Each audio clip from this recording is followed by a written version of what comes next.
working.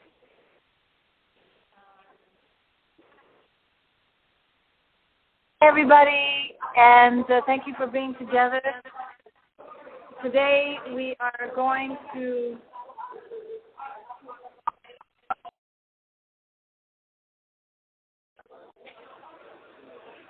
this comes from the Mystery of Marriage, chapter 15, and we were recording previously, and it was like having a double voice, although I think I hear a little bit of a double voice still yet. I hope you don't hear it. So this chapter is about really understanding what everything we're doing is about. And the ultimate goal of everything that we're doing regarding our serving Hashem is getting to a place of modesty. And Rabbi Ginsburg brings out a pasuk. I'll just read it in English and then translate even the English. The splendor of Torah is wisdom. The splendor of wisdom is humility.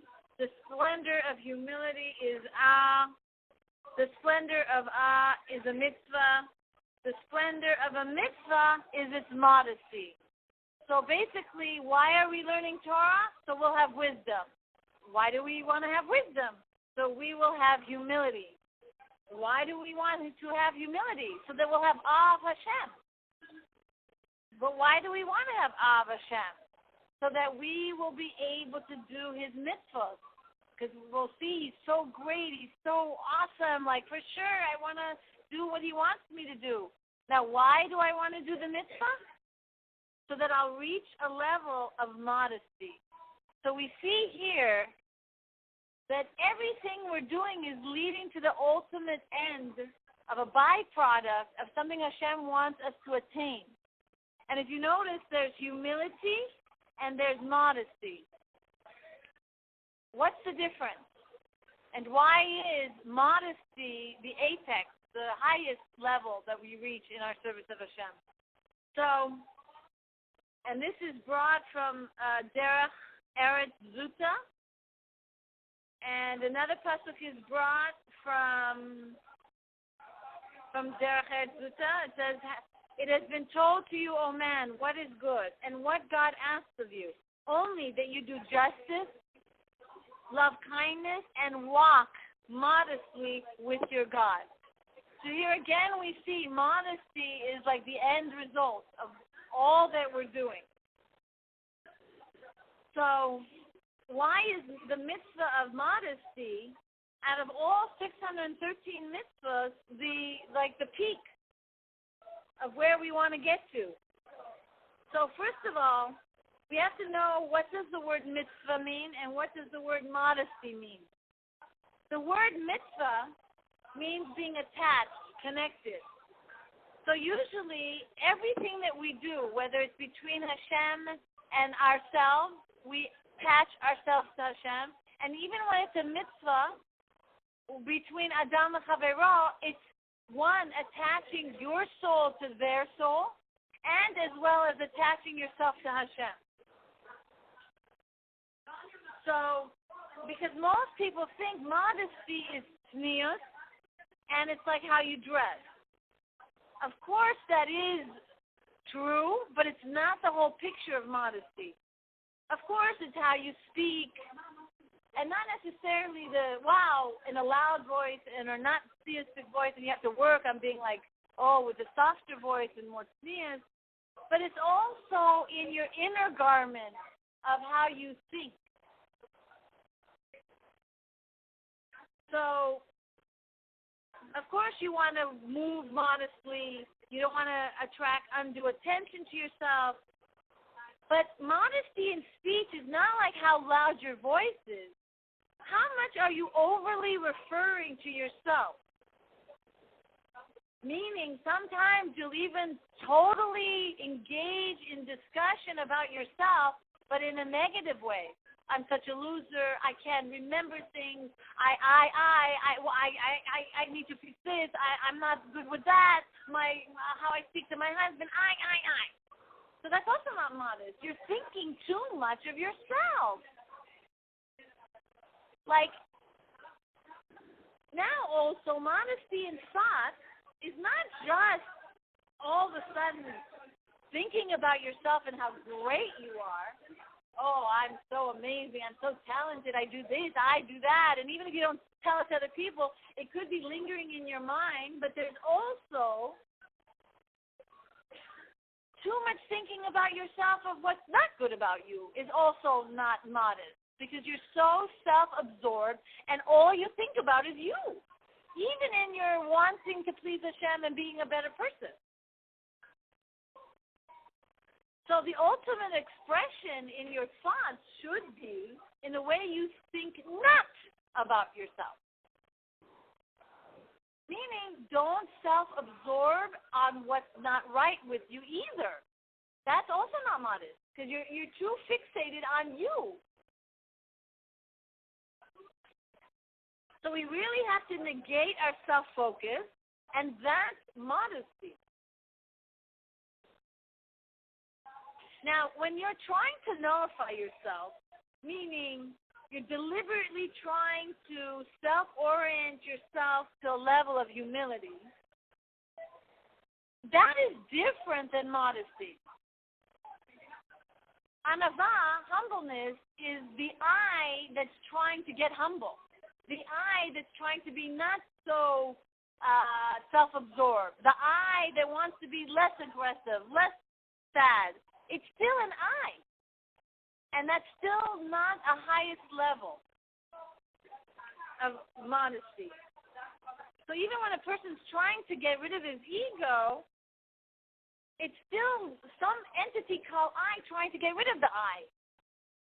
But modesty transcends it. Modesty is when your thoughts are fixated on Hashem, on how great He is, how amazing the world and the way it works, on can't wait till Mashiach comes and can't wait to see His revelation, and your mind more and more fixates on these positive, healthy thoughts about Hashem.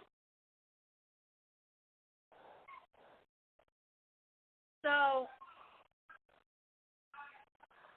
even if you're trying to get to be more self-servient, even if you're trying to be unpretentious, even if you're trying to be selfless, it's still the I trying to get rid of these things. And there's a higher level. And the higher level is not focusing on oneself and one's ego, even in your attempt to nullify it, but trying to transcend oneself from oneself and not be so fixated on oneself. So really rising above even the spiritual conflicts that are involved in trying to refine yourself, and instead really express yourself in earnestness, your desire to connect to Hashem.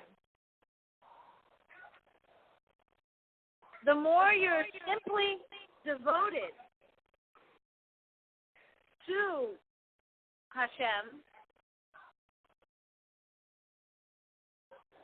then you're going to begin to transcend your ego. Then you're not going to be so self-absorbed and think so much about yourself.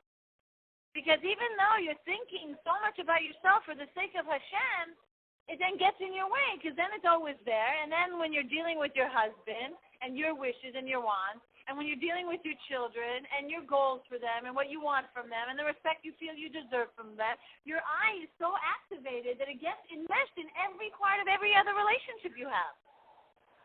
And then it kind of can get in the way of really having a true holy bond with the other person. So this is the highest level of the soul when a person's able to transcend their ego and self-absorption. Because we know the soul has 3 levels of super consciousness. And the superconscious mind actually transcends the conscious mind, so that when you go away from your ego, then it's like you're removing yourself from your own body, and then you're attaching yourself to these 3 levels of superconscious wisdom. that is beyond the limited intellect of the mind. So like when you're saying, I'm not going to think about myself, enough already, even in my davening, let me just like fixate on the greatness of Hashem, and I'm begging I need this, and beg him please let me have more self-mastery, let me let me like zone out a little bit. Let's like forget that I exist. Let's just think of God. And when you do that, it's like going out of body experience basically. You're moving away from your body, yourself, and then you attach yourself to these super conscious parts of your soul, and there's 3 parts to it.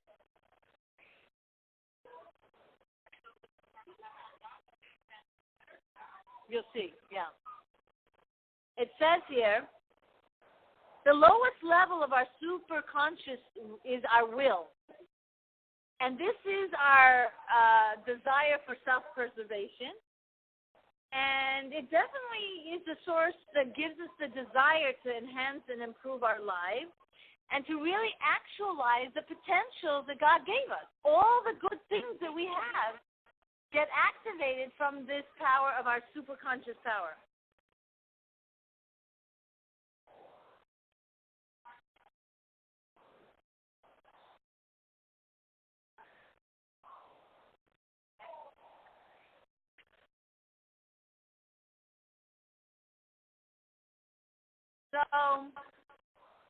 So like we want to get to that potential godly self, but we need this superconscious power to come in and help us. But if we're too focused on I, then we can't attach ourselves to this level of superconsciousness.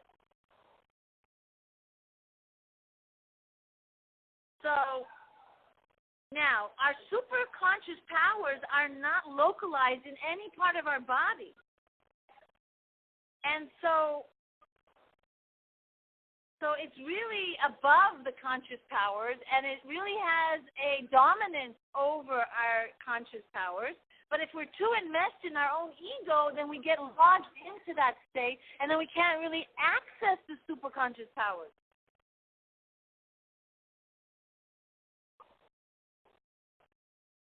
And our will, that is the beyond our body and beyond the conscious, is what directs and helps us focus our intellect and our emotions, and help control our intellect and our emotions, and help direct them. But if I'm too fixed on me, then I don't have access to the superconscious power, and so my wild emotions and my intellect can be like going one direction and the next and flying in the sky, kind of unchanneled, untamed. So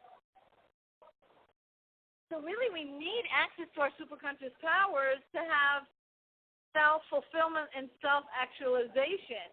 But the way by which we can get to it is paradoxically the opposite way, by not thinking about ourselves, by becoming modest.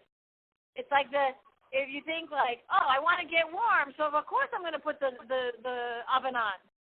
Yeah, that's what I'm going to do, but it's the opposite. Oh, of course I want to be able to get to my higher self, so I need to not think of myself. It's like actually thinking, oh, I'm going to turn on the air conditioning when I want to get warm. That's what it is. Like if someone would say to you, I want to get warm, and you say, oh, put your air conditioning on. What are you talking about? I want to get warm. I want to put the heater on. No, you have to put the air conditioning on. So it seems like we're doing something so opposite of what we want. Wait a minute, I want to be fixed. I don't want to be this. I don't want to be that. How can I just ignore myself, and that's going to get me to the real me? But that's the way to do it. So it says here,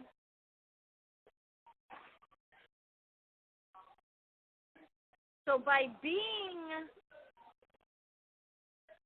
aware, it says here, the soul's quest for fulfillment and self-actualization leads paradoxically to its self-abnegation.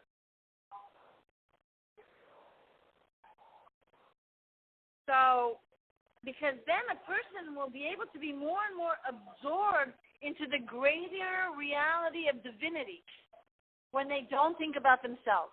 And when they get so attached to this level of godliness, Then their superconscious power comes out, and then the refinement begins to happen, and the real self begins to have access to come out of its being buried.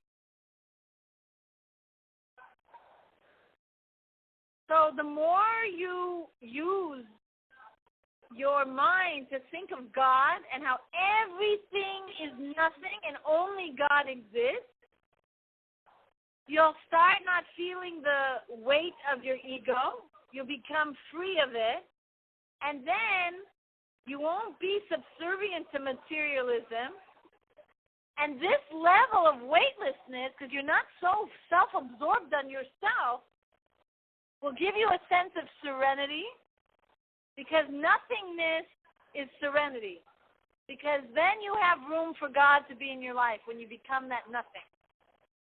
Then the delight and the contentment of your soul being fulfilled will start coming about.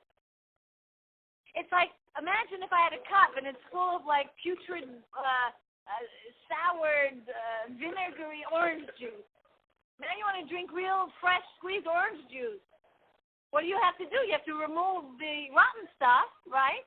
And then the good stuff will come in. So you have to make the cup empty. So you have to make your vessel empty of you by not thinking too much of you. Thinking about all the godliness that is around you. And then that gives space for God to then reside in you. And then that brings out the real you.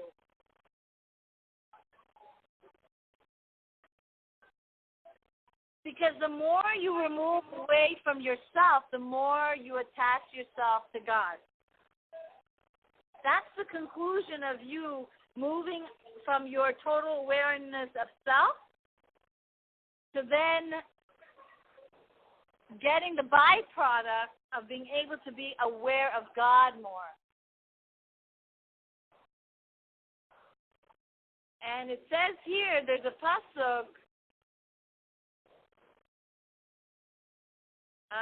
that, there's a pasuk that says, from the Maggid of Mezrich, God creates the world something from nothing.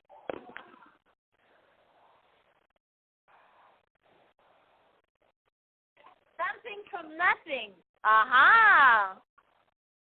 When we become a nothing, we become a something. That's what our job is to do. Hashem took a nothing and made something out of it. So that's a hint that we need to become a nothing, and then we'll become the real something of who we really are. And this feeling of nothingness is actually a level of infinite delight, and it's an ultimate fulfillment. And this is the highest level of superconsciousness of the soul, because as long as it too is focused on its own identity, then it cannot know God directly. Because really the ultimate is to get to that level of such nothingness. Who am I to be able to know God? And the more you can get to that nothingness and understand that you cannot know, then that's the process by which that it is a level of knowledge, of knowing that we can't know.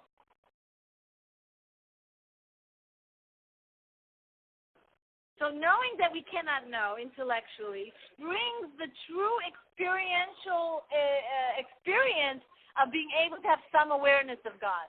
By getting to that state of, who am I to know? I don't know. And through that, God will bless you with extraordinary, superconscious levels of wisdom. And the pasuk that he brings out from Yirmiyahu, God appeared to me from afar. When I get to this level of being so far from Hashem, because I think about, wow, who am I? I'm a nothing. Look how great he is. I'm so far. He's so awesome. Then God then appears to you from being afar. And again, when God appears to you, he will draw forth into you these higher soul powers. that will reach deep inside of you to get the real you out, the real godly essence of who you really are. He also brings another pasuk, Rabbi Ginsburg, from King Shlomo HaMelech, and he says, I shall become wise, but it was far from me. Again, far. The lower you are, the more you don't think about yourself, the more you just think how great God is, and there's only God, then you are far. And from farness, Hashem gives you this level of wisdom. And by the way, we just experienced Purim, and that's the whole concept of ad de lo yada, to reach a level that you don't even think about yourself. You don't even know if you're Haman or Mordechai. It's not like you're not in the picture. And that's why we dress up, to hide ourselves, that we don't focus on who we are. Let's pretend we're a clown. Let's pretend we're a policeman, because we're not going to focus on ourselves. We want to reach that level of zero-ness, of not thinking about ourselves.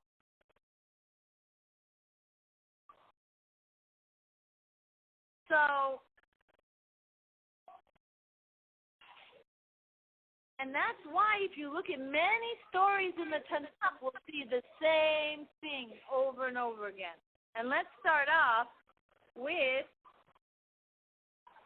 this idea of, when a person searches for Hashem, and then it leads to his own unknowable essence. Because really he cannot know God unless he knows his own innermost self. But since his innermost self is a part of God, then he can really never know it. And this is what happened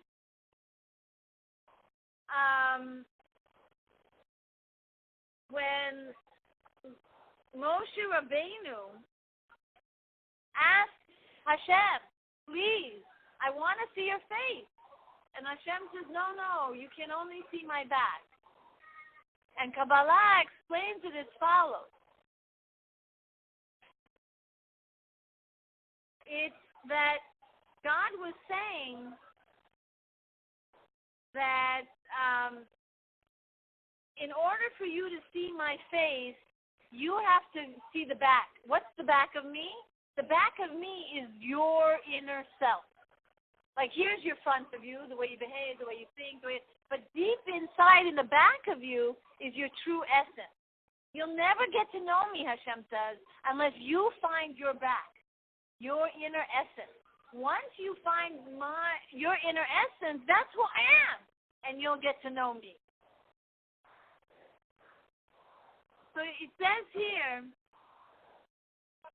by telling Moshe, you will see my back, God was telling him, you must relate to my innermost desire, which is you.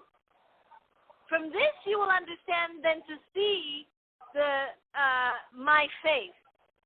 But you need to look at your own back. You need to find your innermost superconscious desires, and then there you will see me. Because then I'll be able to come more into your face, and you'll see me.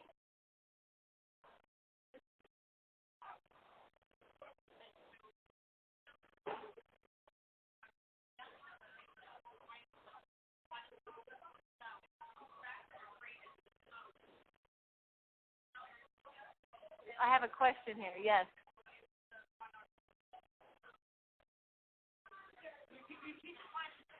The question is that, like, if you're trying to rack your brains out and you're not figuring out what to do to solve a problem, then you're thinking that maybe you're so invested in the I'm going to solve it that maybe that's blocking the channel of the help to come. Yeah, that definitely can happen.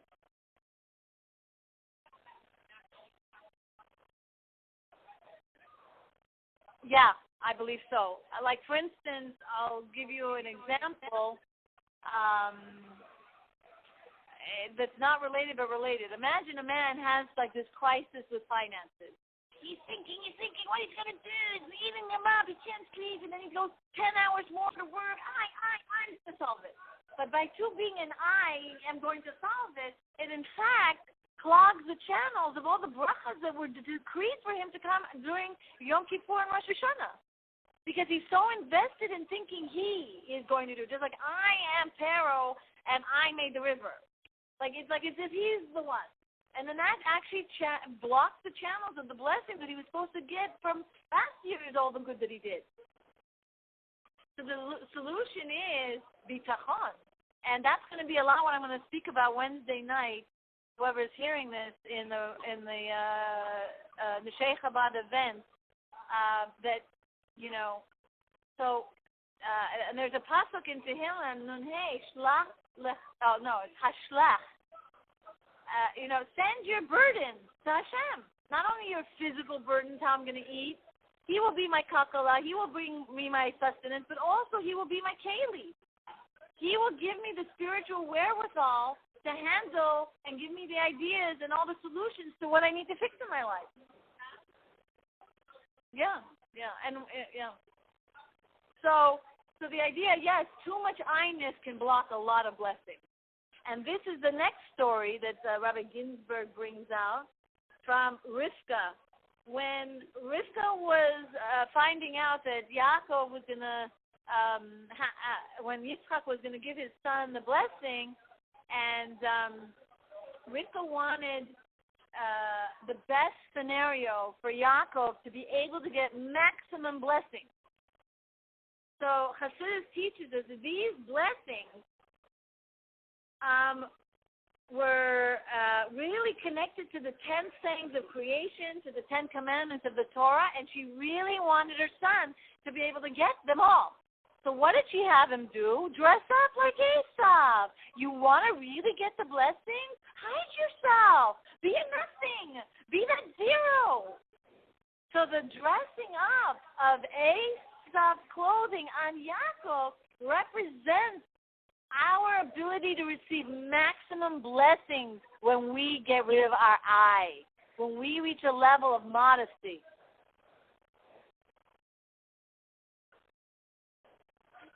So if you're too enmeshed and you think you're going to make the difference one way or another by saying this or have sleepless nights because of that, then you're being too much of an I involved in your problem. And then the blessings that were supposed to be there, that were decreed, actually cannot fully come down.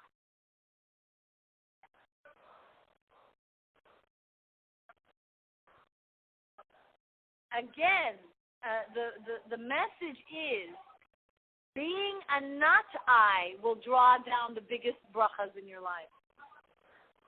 Yes.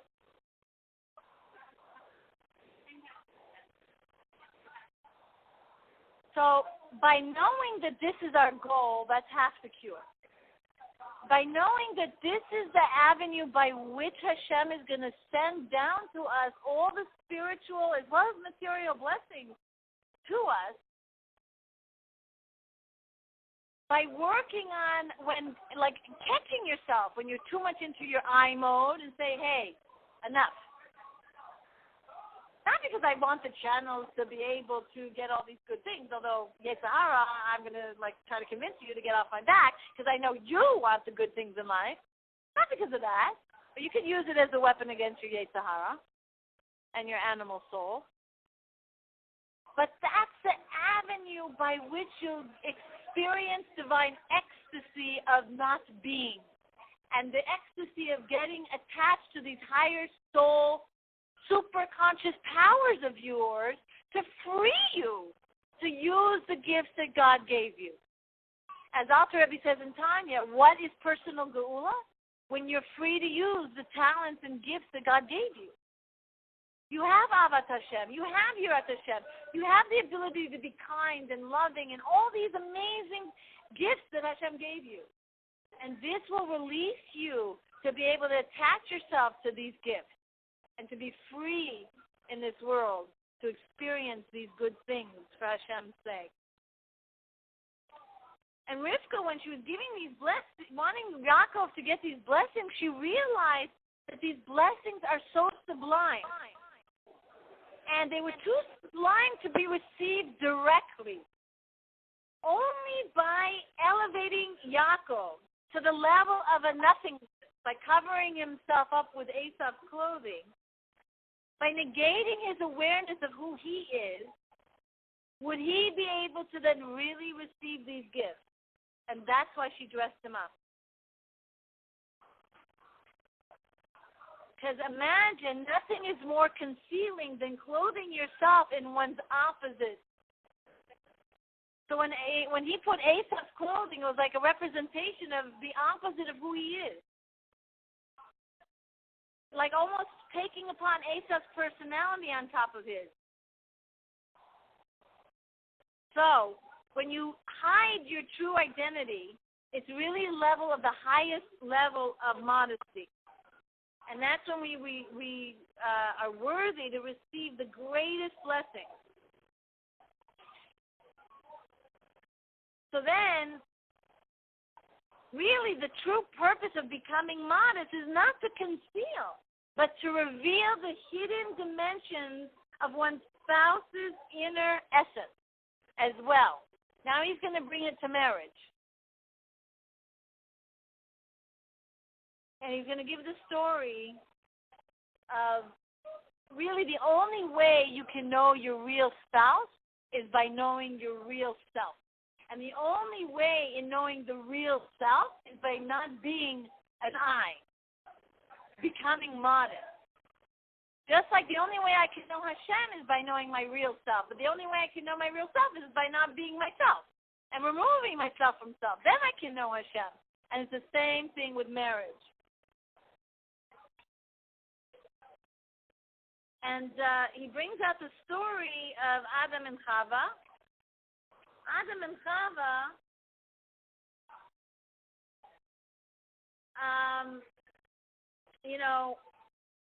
were doing everything immodestly in the Garden of Eden, and just had no awareness that they should be shamed in front of Hashem and so forth. And first she started to, have relations freely in the wilderness without really taking care and concern so that the animals wouldn't see her. And then she started becoming immodest by the way she was talking to the snake. And she kept going more and more into a state of immodesty. And then she finally ate the forbidden fruit. And she really did have free will to stop all this. And so how did we have to, what was the rectification? What was the first thing God did? He put clothing on her. Again, symbolic of hide yourself. Don't be so into you. You think you can touch a tree or not touch a tree. You want to know God. You don't, get away from you. Here, put clothing. Hide yourself. It's another message.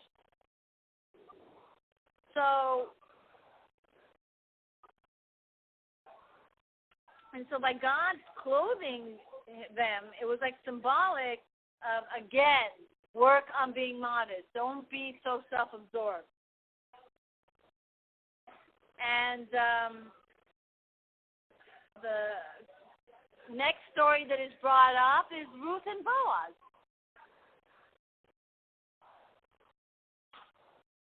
It says here, he says, why have I found favor in your eyes that you should recognize me? Because I'm a stranger. So stranger is the same root as recognition. Nun chaf reish. That's nachri. And hakara is the same root, recognition. So by me being modest, and not being so, what did she do? He looked at her and noticed, supposedly, that she was modest in the way she was picking up the grains. What, he's searching out and looking? No. Midrash explains that he smelled something very radiant, and he was looking for what's so holy in this field that wasn't here the day before. And he was looking for what was these sparks of radiance that he was smelling, as it were. Then he saw where it was coming from, and then he saw her, that she was so modest. And he realized because of her modesty that it created such a purity in the atmosphere. So again, what came recognizable and knowable? After she was unknowable, after she was modest. So by becoming like a stranger, like you don't exist, like you're not from here, like you're a nobody, that's how you get recognition. That's how you get the benefits of who you are. So how can you know me when I am by nature unknowable? Because it was her innate modesty that brought her true divine Jewish soul to Boaz. It became visible because she was modest.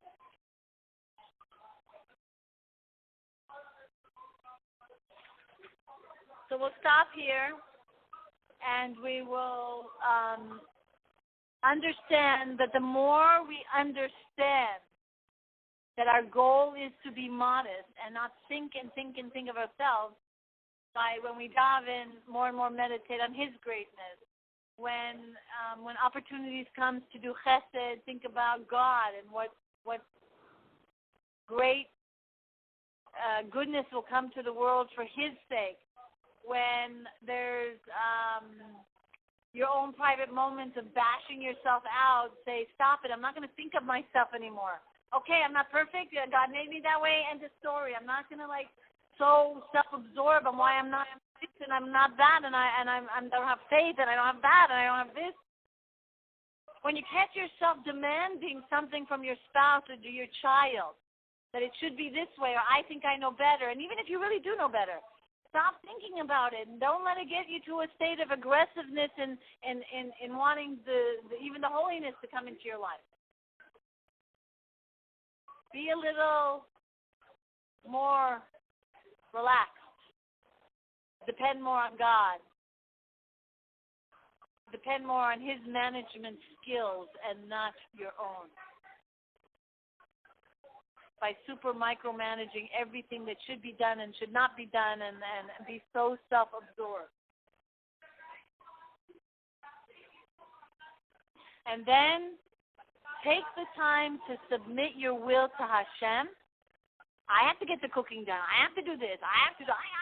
Well, okay, I have a list to do, but let me put myself aside and let me give my time to Hashem in thinking about Him, spending the time davening, spending the time in more learning, and take me away from the hectic things I have to get done and my game plan for the day. And Bezrat Hashem, you will start to reach a level of modesty, reach a level of unity with your superconscious powers that are going to help develop your intellect and your emotions, and then reach a level of more and more unity with Hashem that's going to just techav umiyad bring Mashiach now. All right, have a wonderful rest of the day, and just keep the I a little out of the picture. And hopefully more and more.